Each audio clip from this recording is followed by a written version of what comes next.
Hello everyone, সন্ধেবেলা চায়ের সাথে বা ডালের সাথে এমন পকোড়া হলে কিন্তু মন্দ হয় না।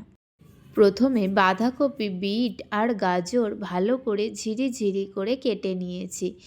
এরপর একটা পাত্রে কেটে রাখা বাঁধাকপি, বিট, গাজর, পেঁয়াজ কুচি, আদা রসুন কুচি, কুচানো কাঁচা লঙ্কা, ধনেপাতা কুচি আর 2 চামচ বেসন, 2 চামচ কর্নফ্লাওয়ার, 1 চামচ চালের গুঁড়ো, সামান্য গোলমরিচ গুঁড়ো, সামান্য জিরে গুঁড়ো, স্বাদ মতো নুন, হলুদ দিয়ে ভালো করে মিক্সড করে নিয়েছি।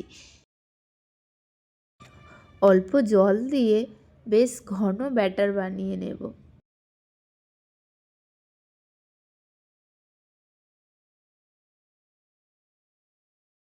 অন্যদিকে কড়াইয়ে তেল দিয়ে তেল গরম হয়ে গেলে একে একে পকোড়াগুলো লো টু মিডিয়াম ফ্লেমে বেশ লাল লাল করে ভেজে তুলে নেব।